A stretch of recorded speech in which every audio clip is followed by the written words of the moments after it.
Khadijah Britton of the Round Valley Reservation in Mendocino County, California, is described by friends and family as a loving girl, into sports, and always a bright light. She was last seen on February 7th, 2018, when she was allegedly taken from her friend's home at gunpoint by an abusive ex-boyfriend. Despite exhaustive searches, there has been no sign of her and no arrests. She was only 24. Khadijah's story is unfortunately all too common within Indigenous communities of North America. Groups that investigate missing and murdered Indigenous women have identified over 5,000 women and girls who are missing or have been murdered. And these numbers are expected to be a low estimate. Over the years, while talking about Indigenous issues, I am too often asked, "I'm not Indigenous. Why should I care?" And to that, I say, I don't know how to explain to you that you should care about other people. Because when something harms one of us, it harms all of us. My name is Sam Campbell, and before you ask, my Indian name is Sam Campbell. I am Indigenous and two-spirit, which is an Indigenous term meaning that I was born with two spirits, each of a different gender. And it has become apparent to me that film and television have paved a path for violence and racism against Indigenous people. We will explore this by first addressing the way that Hollywood has influenced the treatment of Indigenous people. We will then take a look at some harmful stereotypes, and last, I will offer some practical solutions on how to break free from these narratives. Now, the creation of moving pictures made the images of the world accessible to everyday people, according to the film Real Indian by filmmaker Neil Diamond. This guy, not this guy. Early films depicting Indigenous life were, for the most part, giving off a positive light and creating public understanding of their struggles. Indigenous people had the camera in their own hands, showing how they lived, how they were being barred from hunting or were starving and were pushed off of their lands. Diamond explains that in the beginning, Indigenous people were loved on screen. They were respected and hired to play their own parts. But this all shifted quickly with the creation of Westerns. After the Great Depression hit, America needed a hero to look up to. And thus, John Wayne was introduced onto the scene. Now, every hero needs a villain. So who better than the savages of the West? In the first film to truly depict Indigenous people as a villain, Stagecoach in 1939 shows John Wayne and his supporting actors shooting and killing Apache riders for 5 uninterrupted minutes. John Wayne quickly became an icon of the West, and the genre was embedded into American society. Films like Billy Jack, Dances with Wolves, and Smoke Signals tried to give some positive portrayal of Indigenous people, but they were greatly overshadowed, and it seems like overnight, the images of starving families being pushed off of their lands faded and were replaced with the sounds of war cries, stoic, unfeeling men, and indiscriminate violence. With nothing contradicting the violence seen against Indigenous people on these films, it became internalized and seen as a norm off-screen. And with television making its way into everyone's homes, stereotypes only made it worse. Thomas E. Ford of Western Michigan University found that when someone is exposed to stereotypical portrayals of African Americans through film and television, they are more likely to perceive African Americans as those stereotypes. And this remains true for other minority groups, but seems to be less true when tested against white stereotypes. Film and television have countless stereotypes they continually return to, but I will focus on 3: Extinction Rhetoric, The Savage Killer, and Indigenous women as sex symbols. Extinction Rhetoric. By spreading the falsehood that Indigenous people no longer exist, corporations and governments are justifying their abuse of Indigenous people and their lands. This is perpetuated through films like Last of the Mohicans, who, by the way, are still living strong, Last of the Red, and Last of the Renegades. Without even seeing these films, people are walking away with the image of an extinct civilization. And this goes unchecked due to the lack of representation of Indigenous people, when Italian actors like Iron Eyes Cody are hired to play our parts. Because we are perceived to be gone from the world stage, things like books, movies, and even team names, like the Washington football team, contain the only racial slur not censored by the FCC.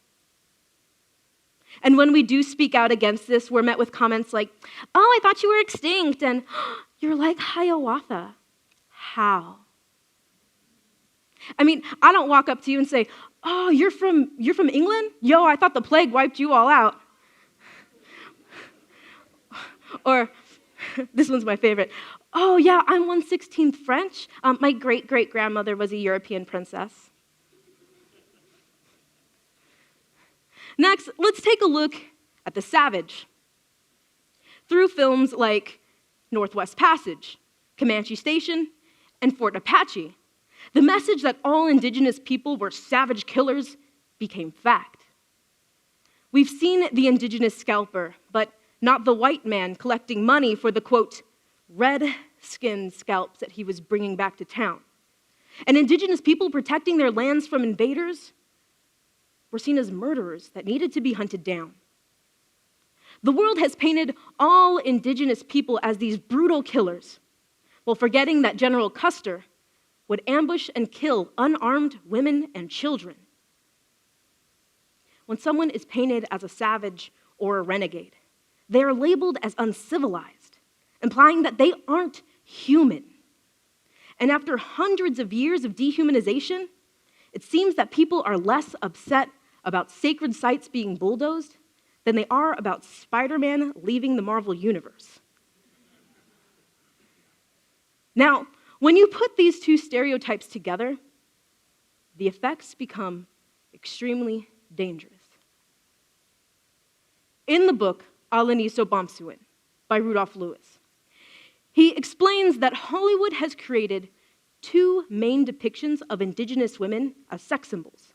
The first is the squaw, an untamed wild woman, and the other, the maiden, a quiet wife who has been conquered. Now, in real life, to obtain the maiden or the squaw, violence is necessary. You can see examples of this through films like Broken Arrow, White Feather, and The Squaw Man. In 2018, Yandy, a lingerie company, started selling an outfit for The Handmaid's Tale. Women rose up, claiming that it was disrespectful, and within days, it was taken off of their site. Indigenous women, however, have been making similar complaints for years with no response. For example, Lingerie Diva sells these outfits: Chief Indian Princess, Chief's Desire, and Teepee Treat. But don't worry, they don't sell anything for Handmaid's Tale. I checked. We have spent so long over-sexualizing Indigenous women. So this is a lingerie shop. Of course it's gonna look like that. But here's one from Spirit Halloween. After years and years of this image of Indigenous women as sex symbols, plus Hollywood telling us that they no longer exist, this behavior should be okay. But the problem is they do exist. And when men meet these Indigenous women, they're expecting the, quote, lusty tribal temptress, and this results in violence. According to the National Indian Council on Aging, the CDC reports that among American Indian and Alaska Native women, the third leading cause of death is murder.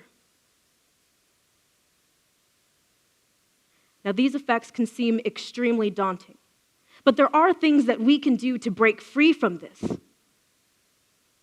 Just like anything else, this can be challenged. By recognizing that Indigenous people still exist, we are forcing others to pay attention to our battles for land stolen through broken treaties. When things like Standing Rock and Mauna Kea happen, we need to have more than just one segment on the evening news.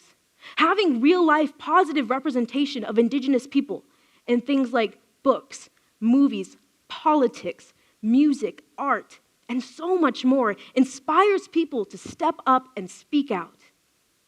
The world needs to know that we didn't go anywhere. Next, combating the savage imagery can be a lot harder because it is so prevalent. But by putting pressure on school boards, colleges, and sports teams to remove racist imagery that promotes these stereotypes, promotes the humane treatment of Indigenous people.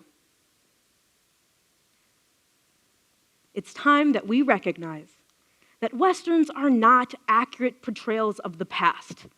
They're fictionalized action movies that are often no more accurate than cowboys and aliens. And finally, the world needs to stop treating women, all women, as objects. It's time we recognize that women are sacred, and at the rate that Indigenous girls are going missing and are being murdered, there needs to be some national media attention.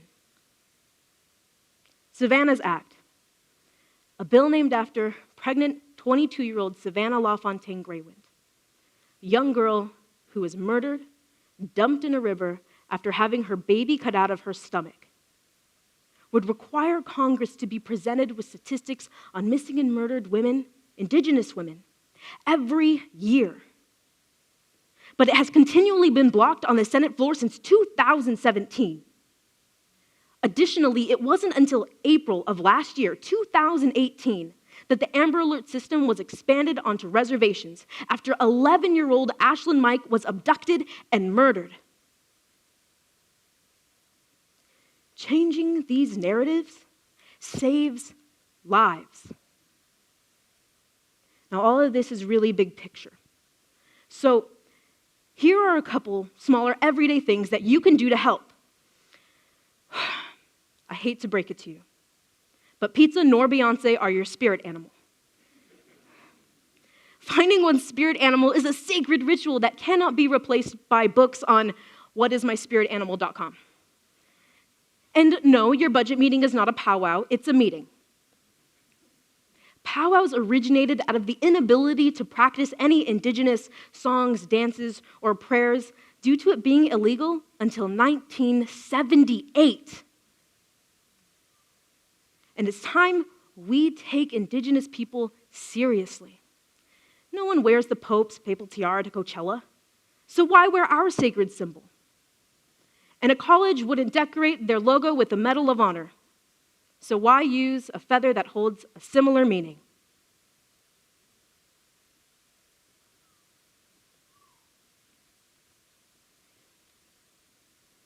By talking about the way that these stereotypes affect Indigenous people is already starting that process of breaking free from these. And when you leave today, I want you to understand that Indigenous people all around the world are suffering due to similar dehumanizing tactics.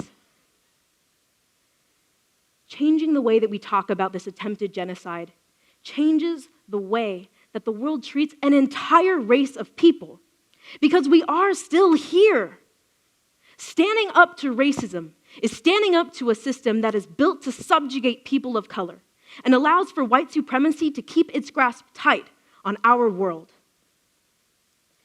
It is my hope that by redefining our own Indigenous identities and breaking free from these constrictive narratives, we can make a world that is finally safe for girls like Ashlyn Mike, Savannah LaFontaine Greywind, and Khadijah Britton.